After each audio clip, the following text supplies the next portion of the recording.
Hello everyone, welcome to topper study point. स्वागत है प्यारे बच्चों। और आज की ये special demanded and most important video class 12th का आपका जो फाइन आर्ट का सब्जेक्ट है यानी कि पेंटिंग का, जिसका कोड है 049 और हिंदी में हम इसे चित्रकला कहते हैं, इसके लिए बहुत इंपॉर्टेंट है। ठीक है, क्योंकि देखो बच्चों, जैसा कि आप सभी को पता है कि कल यानी कि 18 मार्च 2025 को क्लास 12th का आपका जो पेंटिंग का बोर्ड का एग्जाम है बच्चों, ये होने वाला है ना।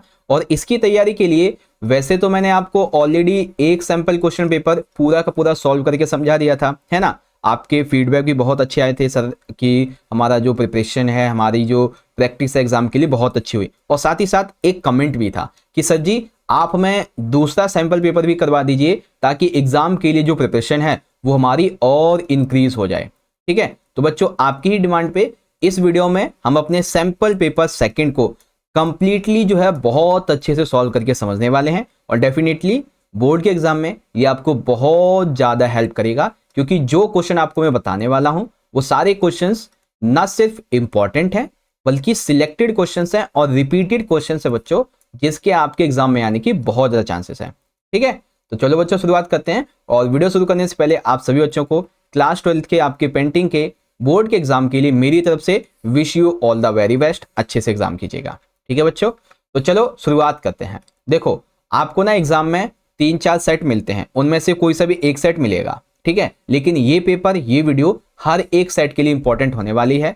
पेपर के अंदर आपके कुल 9 प्रश्न होने वाले हैं। ठीक है, पेपर की टाइमिंग आपकी 2 घंटे की होगी और 30 नंबर का आपका पेपर आएगा। ओके बच्चों, अब बात करते हैं पेपर के पैटर्न की। तो बच्चों पेपर के पैटर्न में ना कुल मिला के आपके 3 खंड होंगे, खंड का, खा और गा। खंड का जो रहेगा बच्चों, इसमें केवल एक ही क्वेश्चन होगा 1 अंक का, लेकिन इस एक ही क्वेश्चन के अंदर आपके 8 एमसीक्यू होने वाले। कितने? 8 एमसीक्यू।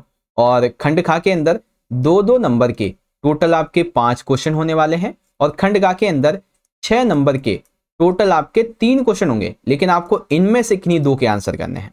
ठीक है, और सेम इसी तरीके से सेक्शन ए बी सी ये रहेगा। ओके, अच्छा एक चीज और बताओ बच्चों, अगर आप सभी को ना प्रीवियस ईयर का आपको जो पेपर है वो देखना हो, ठीक है, प्रीवियस ईयर का क्वेश्चन पेपर आपका कैसा आया था, अगर ये देखना है तो एक बार सारे बच्चे जल्दी से नीचे लिखेंगे यस सर। ठीक है, अगर आपको प्रीवियस ईयर का क्वेश्चन पेपर देखना है अपना पेंटिंग का, तो सारे बच्चे लिखें यस सर वी नीड। आपको लिखना है yes sir we need. Okay, we need. तो मैं कोशिश करूंगा कि आपके लिए मैं कहीं से भी अरेंज करके जल्दी से आपको एक पेपर दिखा दूं आपका पेंटिंग का लास्ट ईयर का। ठीक है, अगर आप कमेंट करते हैं तो जल्दी से कमेंट कीजिए अगर आपको चाहिए तो। बाकी शुरू करते हैं बच्चों अपने आज के इस पेपर को।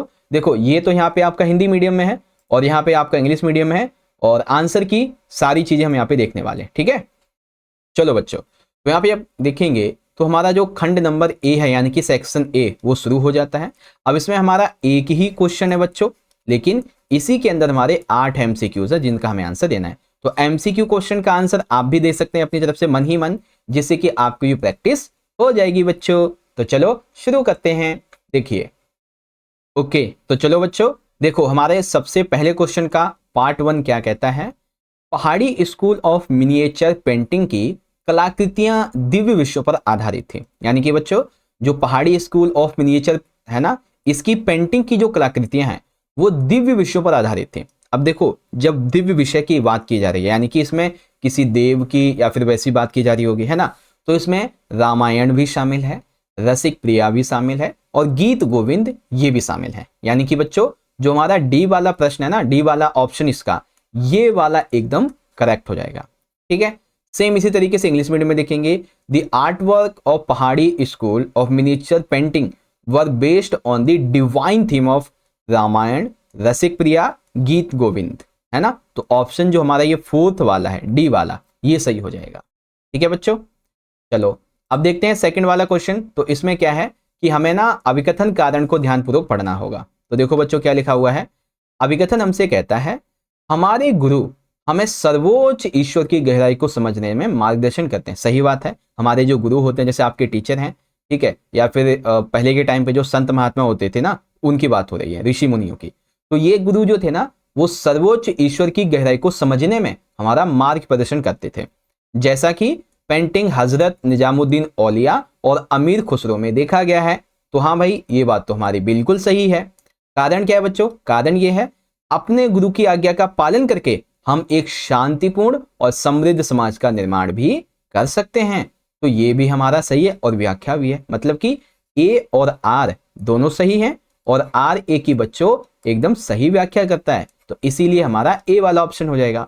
अब सेम इसी क्वेश्चन को इंग्लिश मीडियम में यहाँ पे देख लेंगे आप सभी बच्चे कि our mentor guides us in understanding the profundity of the supreme god as seen in the painting Hazrat Nizamuddin Aulia and Amir Khusro. Right है, by obeying our guru we can build a peaceful and purposeless society. तो यहाँ पे ए वाला correct है।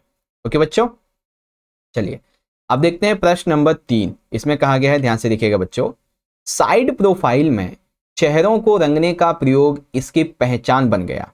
यानी कि side profile में जब चेहरों को रंगा जाता था, रंगों का प्रयोग किसकी पहचान बन के निकला? ठीक है, तो वो किसकी पहचान बन के निकला था बच्चों?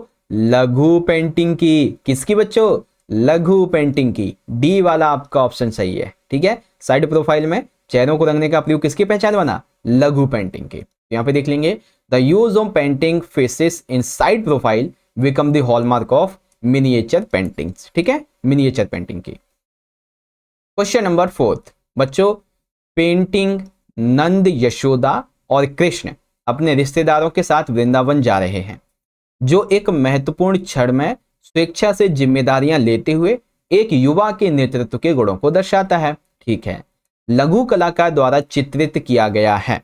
यानी कि ये वाला जो चित्र है ना, जिसमें नंद जी, यशोदा जी और भगवान श्री कृष्ण अपने रिश्तेदारों के साथ वृंदावन जा रहे हैं, है ना, तो ये जो चित्र है बच्चों, लघु कलाकार, किस लघु कलाकार ने इसको बनाया है, उसका नाम हमें बताना है बच्चों। ठीक है, तो उसका नाम है नानसुख। क्या नाम है बच्चों? नानसुख। तो ऑप्शन सी वाला हो जाएगा आपका। ठीक है, अब सेम इंग्लिश में देखेंगे बच्चों, the painting Nand, Yashoda and Krishna with Krishna going to Vrindavan reflecting the leadership qualities of a youth by voluntarily taking responsibilities at the crucial moment is painted by miniature artist Nainsukh.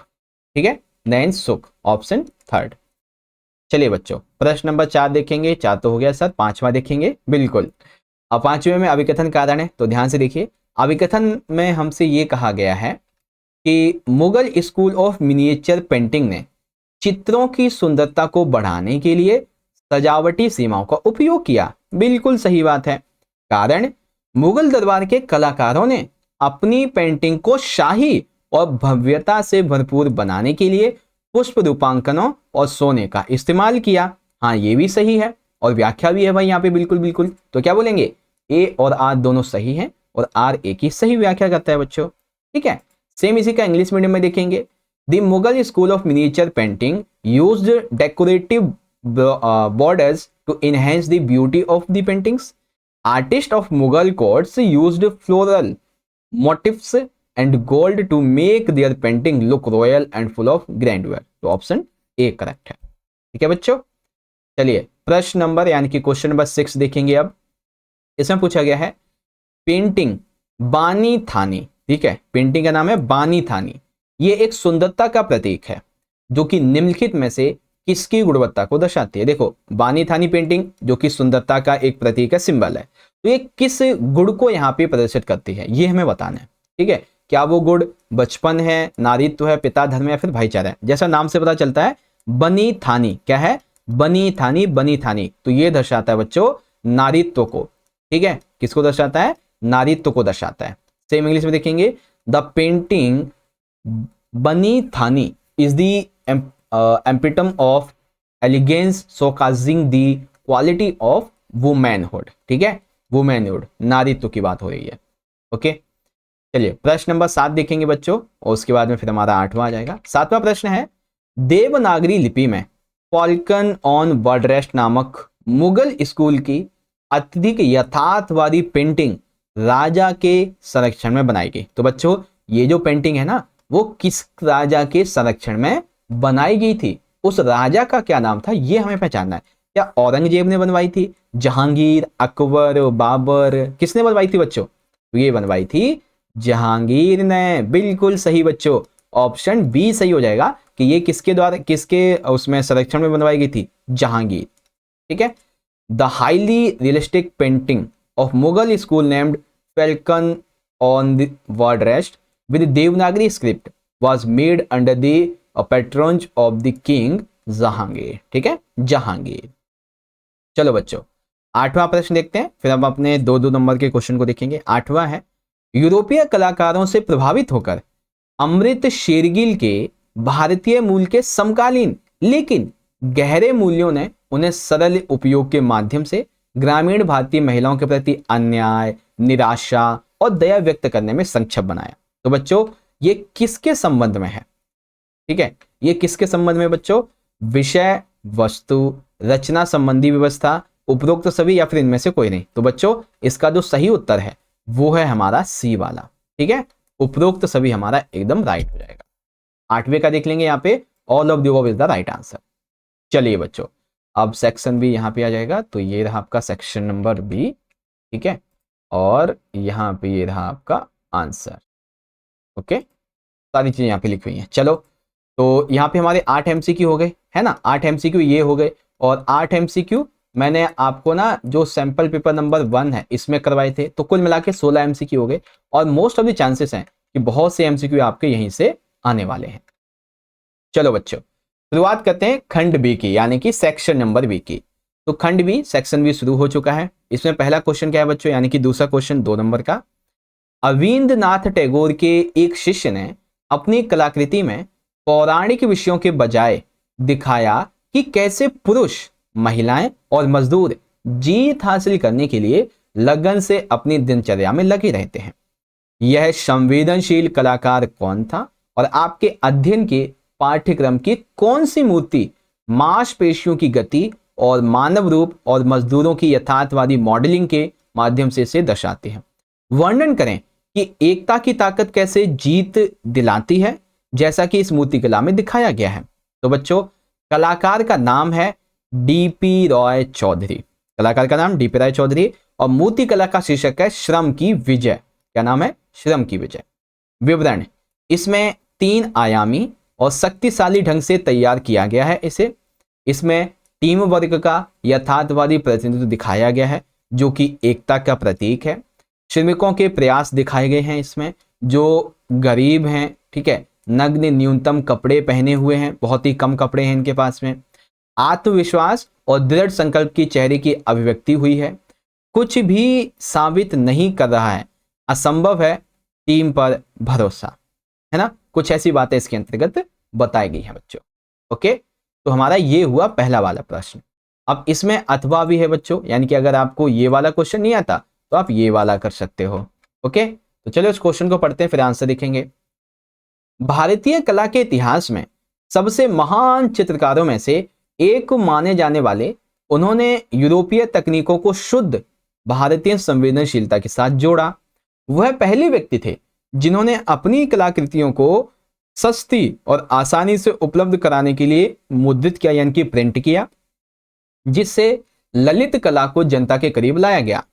अपने पाठ्यक्रम से कलाकार का नाम और पेंटिंग की विधि और तकनीक की पहचान करें, और बताइए कि कैसे यह यथार्थवादी पेंटिंग रामायण से अनुकूलित हमें अहंकार के परिणाम जो है इससे सावधान करती है। तो चलो इसके भी आंसर को देखते हैं बच्चों। उत्तर, कलाकार का नाम है राजा रवि वर्मा, और पेंटिंग का नाम है श्री राम जी के द्वारा समुद्र के गौरव को जीतना, जो कि एक ऑयल पेंटिंग है और यथार्थवाद को दर्शाती है। वर्णन, ये एक ऊर्ध्वाधर रचना है। अब राम जी की बात हो रही है तो ये एक पौराणिक विषय वस्तु है। इसमें समुद्र देवता के अहंकार को कुचलते हुए दिखाया गया है। जनता के लिए इसमें बहुत ही गहरा संदेश है। भगवान श्री राम जी धनुष और तीर के साथ इसमें दिखाए गए हैं, और राम जी का यानी भगवान जी का जो क्रोध है ये हवा की ताकत के जैसा यहाँ पे दिखाया गया है। इसमें तेज बिजली, तेज समुद्री लहरें और समुद्री देवताओं की पत्नियां क्षमा मांग रही हैं। ठीक है, भारतीय थीम को बढ़ावा देते हुए इसे बनाया गया है। कला को आम लोगों के लिए सुलभ बनाते हुए अच्छी तरह से संतुलित संरचना के माध्यम से इसमें दिखाया गया है। है ना बच्चों। तो कुछ इस प्रकार का आपका ये कॉन्सेप्ट है इसमें। आई होप आप समझ गए होंगे बच्चों इस तरीके से। चलिए अब इन्हीं क्वेश्चंस को ना पहले इंग्लिश मीडियम में देख लेते हैं बच्चों। ये आपका है क्वेश्चन नंबर 9th, ठीक है, ये पैसेज है और इसके ये आपके दो दो क्वेश्चन है, एक एक नंबर के ये दो क्वेश्चन है। इन दोनों ही क्वेश्चन का आंसर आप देखेंगे तो एक सिर्फ ये आपका आंसर है दोनों ही क्वेश्चन का, ठीक है। और सेकंड आपका जो ये वाला क्वेश्चन है ये रहा, अथवा, ठीक है, ये कर सकते हैं, ये नहीं आता तो ये कर सकते हैं, ठीक है। एक ये है एक ये है, और इन दोनों का भी आंसर ये रहा बच्चों, इजीली आप यहां से पढ़ सकते हैं, ठीक है। चलिए अब देखते हैं अपने प्रश्न नंबर 10, ठीक है, वहां पे 10 है लेकिन यहाँ पे हमारा तीसरा है। प्रश्न नंबर तीसरा है बच्चों, रघुकुल रीति सदा चले आई, प्राण जाए पर वचन ना जाए। राम और भरत के बीच भाईचारे के मजबूत बंधन को प्रदर्शित करने वाली राजस्थान स्कूल की कौन सी लघु पेंटिंग इस कहावत को दर्शाती है कि रघुकुल रीति सदा चली आई, प्राण जाए पर वचन ना जाए। और कलाकार ने इन गुणों और पारिवारिक मूल्यों को अपनाकर हमारे जीवन स्तर को ऊपर उठाने में कैसे मदद की है। वर्तमान परिदृश्य से एक प्रसंग के माध्यम से एक उदाहरण दीजिए जो हमारी भावी पीढ़ी के चरित्र निर्माण में भी मदद करेगा बच्चों, ठीक है। तो ये है आपका प्रश्न। अब इसका आंसर कैसे लिखेंगे बच्चों, तो देखो पेंटिंग का नाम है बच्चों भरत का चित्रकूट में राम से मिलन। जब भगवान भरत जी भगवान राम से मिलने जाते चित्रकूट में तब का है। 36 पेंटिंग में सम्मान दर्शाया गया है, वादे निभाने को दर्शाया गया है, देखभाल, परिवार के प्रति प्यार का दिखाया गया है, ठीक है, भरत जी का राम के प्रति समर्पण दिखाया गया है और भावनात्मक जुड़ाव को बताया गया है। वर्तमान जीवन का कोई भी उदाहरण जो मजबूत और मूल्य आधारित चरित्र निर्माण को प्रदर्शित करता हो वो आप यहाँ पे लिख सकते हैं, ठीक है। जैसे कि आप अपने भाई के बारे में लिख सकते हैं, है ना, कि आप अपने भाई से आने वाले समय में एक साथ मिलके रहेंगे, ठीक है, कोई भी हम लड़ाई झगड़ा नहीं करेंगे, ऐसे आप कुछ भी लिख सकते हैं, ठीक है। या फिर अगर आपको किसी और के बारे में पता है तो वैसे लिख दीजिए, ओके। चलो अथवा वाला देखते हैं बच्चों। अब अथवा में है 19वीं शताब्दी की शुरुआत में भारत एक पुरुष प्रधान समाज था। बिल्कुल सही बात है बच्चों, 19वीं सेंचुरी में भारत ना एक पुरुष प्रधान समाज था। दाना ने महिला सशक्तिकरण, उनके बहुमुखी व्यक्तित्व को दिखाया और उन्हें पारंपरिक मानदंडों पर काबू पाने का प्रदर्शन किया। अपने पाठ्यक्रम से डाना की पेंटिंग की विषय वस्तु में दिखाई गई वीरता पर प्रकाश डालें। यह राजस्थानी चित्रकला आज भी हमारे समाज की मानसिकता को व्यापक बनाने में कैसे मदद कर सकती है वो भी बताइए।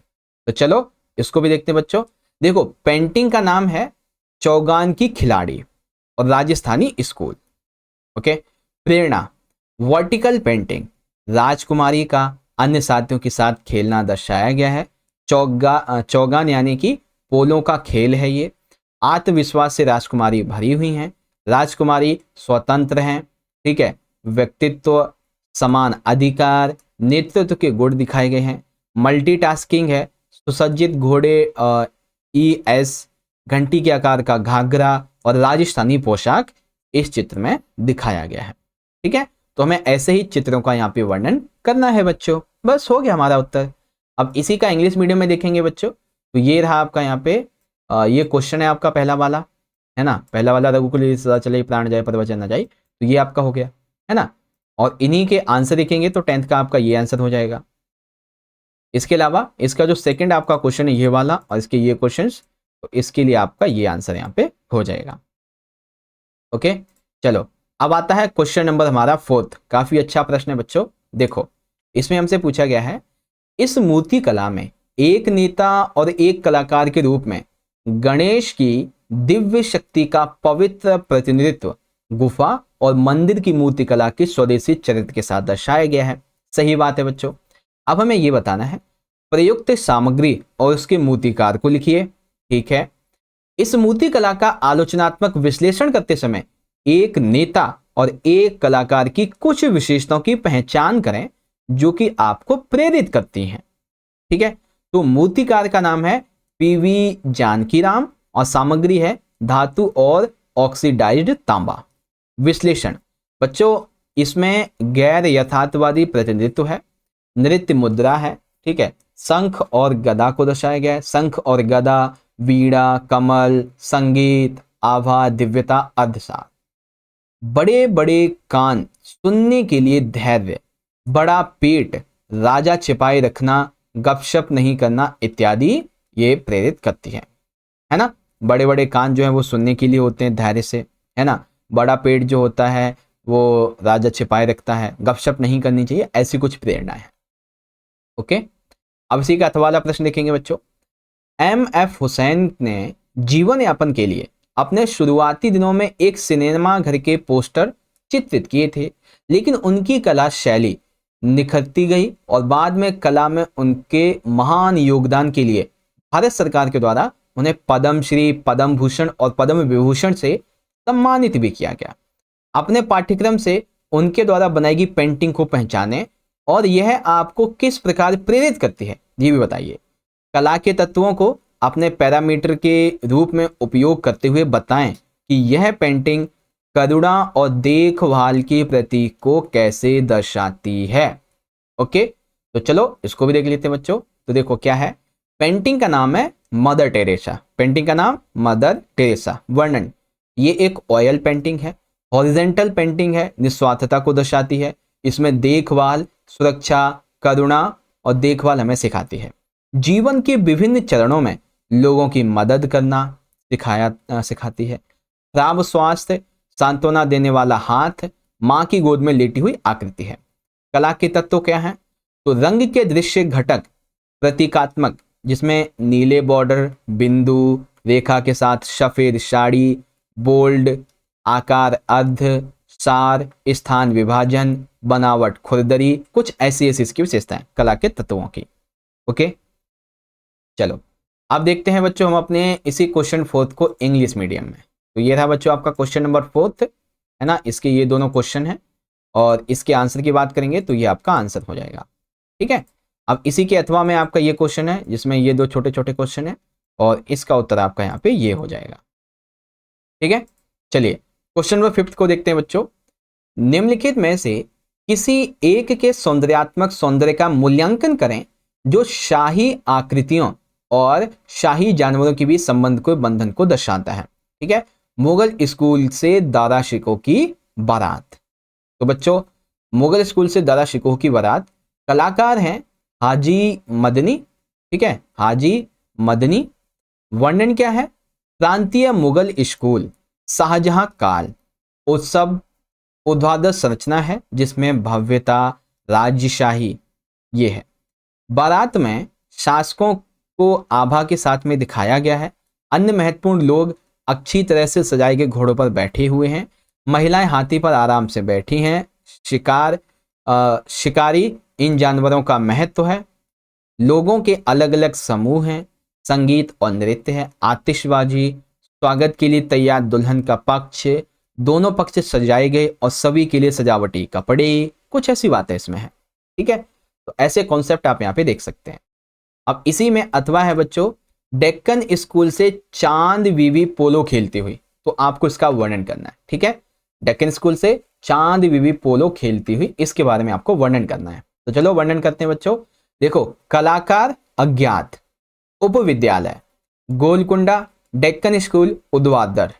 संरचना में क्या है, चांद बीबी महारानी और उनके शाही घोड़े के रूप में पोलो को खेलते हुए सभी चार अलग अलग रंग के सरपट दौड़ते घोड़े अच्छी तरीके से सुसज्जित दिखाए गए हैं। महिला सवारों के साथ उनके और उनके राजसी घोड़े के बीच संबंध दिखाई देते हैं। RAES आत्म, टीम वर्क, प्रकृति और पक्षियों का उपयोग है, महिला सशक्तिकरण इत्यादि को दर्शाया गया है बच्चों। ओके, तो ऐसे देख लेंगे, ये हो गया आपका। अब इसी में हम इसके इंग्लिश क्वेश्चन को देखेंगे। तो ये आपका क्वेश्चन नंबर 12 है ना। इसमें आपको इवेल्युएट करना है दारा शिकोह की बारात फ्रॉम मुगल स्कूल और Chand Bibi playing polo from Deccan school. Okay, तो कैसे लिखेंगे बच्चों, ये दारा शिकोह वाला क्वेश्चन है आपका। ठीक है, और ये आपका चांद बीबी वाला क्वेश्चन है। ओके, चलो अगला देखते हैं क्वेश्चन नंबर 6। काफी अच्छा प्रश्न है और इंपॉर्टेंट है। हमारा राष्ट्रीय ध्वज हमारे देश और उसके नागरिकों की पहचान है। सही बात है, हमारा जो राष्ट्रीय ध्वज है तिरंगा, ठीक है, ये हमारे देश और हमारे नागरिकों की पहचान होती है। ठीक है, यह साहस, और बलिदान, शांति और ईमानदारी, वीरता और समृद्धि, धर्मनिरपेक्षता को अपनाने की हजारों कहानियां सुनाता है, क्योंकि यह गर्व से हमारे स्वतंत्र आकाश में ऊंची उड़ान भरता है। क्या आपको लगता है कि हम अभी भी इन गुणों को अपने अंदर समाहित करते हैं? ये जितने गुण बताए गए हैं, क्या ये अभी भी हमारे अंदर हैं? अपना दृष्टिकोण बताएं। ये मूल्य हमारे देश की प्रगति में योगदान देने में कैसे मदद कर सकते हैं, ये भी बताइए। तो अब इसे कैसे लिखेंगे? देखो बच्चों, हाँ देखो, गुड जो हम अपनाते हैं, प्रेरणा जो हम अपने राष्ट्रीय ध्वज से प्राप्त करते हैं, इसके निर्माण में शहीदों का योगदान है। जो गुण हम अपनाते हैं, जो प्रेरणा हमें राष्ट्रीय ध्वज से मिलती है, इसमें हमारे शहीदों का योगदान है। इसके रंगों का अलग ही महत्व है। नारंगी रंग साहस और बलिदान को दर्शाता है, सफेद रंग शांति और ईमानदारी को दर्शाता है, हरा रंग समृद्धि और शौर्य को दर्शाता है, धर्मचक्र शीयो प्रतिबद्धता और स्त्रंग प्रगति, समानता, धर्मनिरपेक्षता, एक भारत विविधता में एकता, जिम्मेदार सच्चे नागरिक का निर्माण करती है, अपने देश की सेवा करना, अपने सभी नागरिकों की निस्वार्थ भाव से मदद करना, राष्ट्र को स्वयं से पहले रखना, उन मूल्यों को कायम करना जो हम अपने ध्वज और देश से प्राप्त करते हैं। ठीक है, तो हाँ, मदद भी करते हैं और कुछ गुण हमारे अंदर भी हैं। अब इसी के अथवा वाला देखेंगे बच्चों। ठीक है, अथवा में यहाँ पे दिया गया है कि कला एक सशक्त माध्यम बन जाती है जब यह सामाजिक मुद्दों, महिलाओं से जुड़ी समस्याओं, उनकी पीड़ाओं और कुप्रथाओं के कारण होने वाले आघातों, विशेषकर विधवा होने के बाद को प्रतिबिंबित करती है। प्रिंट मेकर, माध्यम, तकनीक की पहचान करें। आपको क्या लगता है कि कलाकार इस प्रिंट के माध्यम से इन मुद्दों को प्रदर्शित करने और जागरूकता फैलाने में कितना सफल रहा है? आप उन्हें समाज में बेदखल करने में कैसे योगदान दे सकते हैं, ये बताइए। चलो देखो, प्रिंट का जो नाम है वो है दीवारों का प्रिंट। प्रिंट निर्माता है अनुपम सूद और माध्यम है नक्काशी और प्रिंट बनाना। शो समाज में एक असहाय विधवा की स्थिति दर्शाई गई है जो कि काफी गरीब है, एक रंगी रंगत है, जीवन में खालीपन और अकेलेपन को बयां करती है, जो कि इसमें एक खोखला चेहरा, बेबसी और समाज की कठोरता, सफेद और रंगहीन कपड़े, फर्श पर पड़ा निर्जीव शरीर, कोई मदद नहीं। बीएससी में दीवार के ग्राउंड परिवार को चित्रण के रूप में चित्रित करना, जीवन की विडंबना, दर्द और उदासी, इन कुरीतियों को दूर करने में योगदान देना, समान अधिकार देना, स्वीकृति देना, मदद के लिए आगे बढ़ना, सहानुभूति और सम्मान दिखाना, यह आशा देकर कि जीवन चलता रहता है और हमें आगे बढ़ना चाहिए, वी आई समय के साथ चालू, है ना। कुछ ऐसी बातें इसके अंतर्गत बताई गई हैं बच्चों। ओके, तो ये हो जाएगा आपका ये वाला क्वेश्चन। अब बच्चों इससे पहले हम अगला खंड शुरुआत करें। आप देख लीजिए क्वेश्चन 13 का आपका पहला और दूसरे क्वेश्चन का आंसर यहाँ पे रहेगा, ये रहा बच्चों। ठीक है, और आपका जो ये वाला क्वेश्चन है, इनके छोटे छोटे 2 क्वेश्चन, इसके आंसर आपके यहाँ पे रहेंगे। ठीक है, आप यहाँ से देख सकते हैं। चलो अब देखेंगे हम अपने अगले क्वेश्चंस को, और अब हमारा अगला खंड सी, सेक्शन नंबर सी, वो यहाँ से शुरुआत हो जाता है। ध्यान से देखना। क्वेश्चन 7 है, ऐसा माना जाता है कि मुगल लघु चित्रकला की महिमा मुगलों के उदय के साथ उगते सूरज की तरह बढ़ी और मुगलों के सूर्यास्त के साथ बहुत ही कम हो गया। यानी कि जैसे मुगल लघु चित्रकला की महिमा है, जैसे जैसे मुगलों का उदय हुआ वैसे ये बढ़ी, और जैसे जैसे मुगलों का सूर्यास्त अस्त हुआ वैसे वैसे कम हो गई। मुगल लघु चित्रकला में निरंतर वृद्धि का वर्णन करते हुए इस कथन की पुष्टि कीजिए। स्वर्णकाल और पतन का उल्लेख करें। पेंटिंग कृष्ण के द्वारा गोवर्धन पर्वत उठाते हुए इसको संक्षेप में समझाइए। तो चलो बच्चों सॉल्व करते हैं। देखो, बाबर, हुमायूं, अकबर, जहांगीर, शाहजहां, औरंगजेब। स्वर्णकाल, ठीक है, स्वर्णकाल, अकबर काल, जहांगीर काल, पतन, औरंगजेब। ओके, कृष्ण गोवर्धन पर्वत उठाए हुए कलाकार हैं बच्चों मिशिकन। काल अकबर काल, भगवत पुराण पर आधारित है। ये मुख्य पात्र के रूप में भगवान श्री कृष्ण हैं, पीतांबर पहने हुए हैं, पीले वस्त्र, फारसी शैली में पर्वत, छतरी के रूप में प्रयुक्त पर्वत, ग्रामीण, एक चश्मा, डेढ़ चश्मा और सावा चश्मा। सावा चैसम है ये, एक चश्मा, डेढ़ चैसम और सावा चैसम। पतले रेखाएं, जानवर, नीले रंग का अधिकतम उपयोग, वर्षा और बादल, राजस्थानी और फारसी कला का मिश्रण, ऐसी बातें हैं इसमें। ठीक है, अब इसी का इंग्लिश वर्जन देखेंगे। तो ये रहा आपका क्वेश्चन यहाँ पे, वैसे ये आपका 7 है और ये इसके छोटे छोटे 2 क्वेश्चन हैं और इन्हीं क्वेश्चंस के आंसर्स को आप यहाँ पे देख सकते हैं। ठीक है, चलो 6 नंबर का अगला क्वेश्चन देखते हैं बच्चों। क्वेश्चन नंबर 8 है हमारा, राजस्थानी लघु चित्रकला विद्यालय की उत्पत्ति और विकास और इसके उप विद्यालयों के द्वारा प्रचलित सौंदर्य गुणों पर प्रकाश डालें। सौंदर्य संबंधी मापदंडों के आधार पर आपके द्वारा देखी गई पेंटिंग कृष्ण ऑन स्विंग, इसको विस्तार से समझाओ। तो देखो बच्चों, सबसे पहले हम बात करेंगे इस वाले की। तो शाही संरक्षण, धनी शासक, संगीत, प्रकृति, धार्मिक ग्रंथ, ग्रंथों जैसे कि गीत गोविंद, बारामासा, भगवत पुराण आदि के विविध विषय हैं। मेवाड़, जोधपुर, बीकानेर, किशनगढ़, जयपुर आदि सहित उप विद्यालयों में चमकीले रंगों का उपयोग वीरता और साहस, शालीनता और गरिमा को उजागर किया गया है।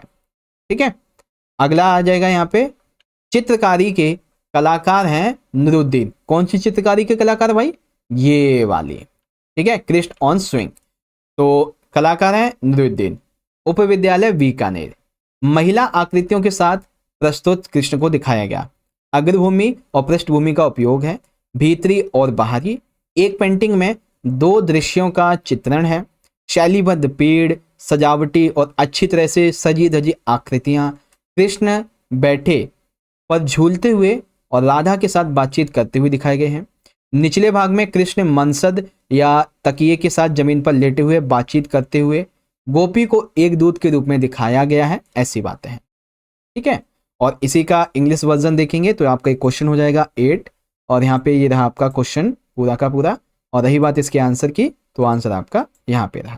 ठीक है, चलो अगला देखेंगे बच्चों, हमारा क्वेश्चन नंबर 9 है, उसके बाद ये पूरा हो जाएगा। 9 में पूछा गया, ध्यान से देखना, काफी बड़ा और इंपॉर्टेंट क्वेश्चन है। 9, बंगाल स्कूल ने भारतीय कला को एक पहचान और स्वीकार्यता दी जो विदेशी आक्रमणों और ब्रिटिश शासन के कारण खो गई थी।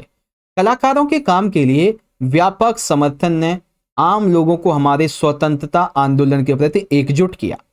बंगाल स्कूल की उत्पत्ति और विकास ने किस प्रकार भारतीय कला के निर्माण में एक मानक स्थापित किया? किस चीज ने इसे विशिष्ट और अनूठी पहचान दी? बंगाल स्कूल अपने पाठ्यक्रम से किसी एक पेंटिंग को चुनें और उसका वर्णन करें जो दुख, दर्द, पीड़ा से युक्त वास्तविक जीवन की स्थिति को दर्शाती है। नीचे उल्लिखित बिंदुओं के माध्यम से अपने उत्तर का समर्थन करें। बंगाल स्कूल की उत्पत्ति एवं विकास, पेंटिंग और उसके कलाकार का नाम, पेंटिंग का माध्यम और तकनीक, संरचनागत व्यवस्था और विषय वस्तु। तो इनका उपयोग करते हुए हमें आंसर देना है। तो बच्चों देखो, सबसे पहले भारतीय कला का पुनरुद्धार, इसमें ईवी की भूमिका हैवेल और रविंद्रनाथ टैगोर। ब्रिटिश विषयों को नकारते हुए भारतीयों की हमारी कला और शैली को जोड़ते हुए वॉश एंड टेम्पा का उपयोग। स्वतंत्रता संघर्ष की ओर कला के माध्यम से भारतीयों को एकजुट करना। कला के कॉलेज का गठन। भारतीय सार और विषयों को बढ़ावा देना। भारतीय की विशिष्ट और अनूठी पहचान को स्थापित करने की कला। Painting, journey and artist Rabindranath Tagore. Medium, wash and tempera. दर्द, पीड़ा, एक ऊंट का आंकड़ा, ठीक नाजुक रेखाएं, धोने और तड़के जानवर का मानव पर अत्याचार, तगड़े, ठीक है, रंग रंग, बोझ, असहाय के साथ दिखाया गया है। ऊंट, भावना और सहानुभूति का उपयोग यहाँ पे किया गया। अब एक सबसे आखिरी पॉइंट, पेंटिंग शिव और सती। कलाकार नंदलाल बोस। माध्यम धुलाई और तापमान। उदासी मानव रूपों के रूप में देवताओं का प्रतिनिधित्व। महीन और नाजुक रेखाएं। प्रभा मंडल। पौराणिक एकवर्णी स्वर और नीरसता और निर्जीवता को दर्शाने के लिए रंगों का उपयोग। सती की आकृति, भगवान शिव के गोद में निर्जीव पड़ा हुआ। कुछ ऐसी बातें हैं। ओके बच्चों, तो कॉन्सेप्ट आपका यहाँ पे क्लियर होता है और ये आपका क्वेश्चन नंबर 9 में। सेम इसी को इंग्लिश मीडियम में आप यहाँ पे देख लेंगे। क्वेश्चन नंबर 16 आपका यहाँ पे ये है, ये 2 छोटे क्वेश्चन हैं और क्वेश्चन का जब आंसर लिखेंगे तो आपको अपने आंसर को इन पॉइंट में लिखना है। तो देख लेंगे बच्चों, इसके लिए हमारा जो आंसर है पहले का ये, दूसरे का ये और फिर आपका ये हो जाएगा ऐसे करके। ठीक है, तो आशा करता हूँ कि आपको अच्छे से समझ में आ चुका होगा। देखो पहले तो मैंने आपको हिंदी में समझाया अच्छे से, ठीक है, फिर इंग्लिश में भी समझा दिया है। तो जहाँ तक मुझे लगता है कि जो जो क्वेश्चन अभी तक आपको मैंने समझाए हैं ऑलमोस्ट आपको ढंग से समझ में आ चुके होंगे, है ना। अभी देखो मैंने आपको पिछली वीडियो में भी एक सैंपल पेपर करवाया हुआ था, है ना। देखो आपको मैं दिखा देता हूँ, ये देखो, ये आपको मैं ना पिछली वीडियो में एक सैंपल पेपर करवा रखा है मैंने, ये वाला जो कि ऑफिशियली इस ईयर का दिया गया है और इसके मैंने कंप्लीट सॉल्यूशन भी आपको बता रखे हैं बच्चों, हर एक क्वेश्चन हिंदी मीडियम में भी और इंग्लिश मीडियम में भी। ठीक है, हर एक क्वेश्चन का आंसर मैंने आपको बताया हुआ है और वो भी बहुत अच्छे तरीके से। अगर आपने ये वीडियो देखी होगी ना तो आप मान के चलो कि आपकी तैयारी बहुत अच्छी हो चुकी है आपके पेंटिंग एग्जाम के लिए। ठीक है, तो चलो बच्चों आज की इस वीडियो के लिए इतना ही। अब हम मिलेंगे आपसे अगली वीडियो में अगले टॉपिक के साथ। और एक चीज, आपको ये वीडियो अच्छी लगी है और आपको लगता है कि आपकी जो प्रिपरेशन है, आपकी जो प्रैक्टिस है एग्जाम के लिए अच्छी हुई है, तो क्या करिए बच्चों, आप इस वीडियो को ज़्यादा से ज़्यादा लाइक करें। ठीक है, क्योंकि आपका एक एक लाइक हमें बहुत मोटिवेट करता है और साथ ही साथ इसे अपने सभी दोस्तों में ज़्यादा से ज़्यादा शेयर भी कीजिए ताकि वो भी ज्वाइन हो। और सबसे ज़रूरी चीज़, जैसे कि आपको पता है कि अभी हमारे चैनल की फैमिली काफ़ी छोटी है, तो आप सभी बच्चे हमारे चैनल को जल्दी से सब्सक्राइब भी कर लीजिए ऐसी और भी वीडियोस को पाने के लिए। बेल नोटिफिकेशन को ऑल पे सेट कर देना। ठीक है, चलिए अगेन आप सभी बच्चों को आपके क्लास 12th के पेंटिंग यानी फाइन आर्ट के, जैसे हम चित्रकला भी कहते हैं, इसके बोर्ड के एग्जाम के लिए wish you all the very best. अच्छे से एग्जाम कीजिएगा। वीडियो को देखने के लिए बहुत बहुत धन्यवाद। जय हिंद, जय भारत, वंदे मातरम।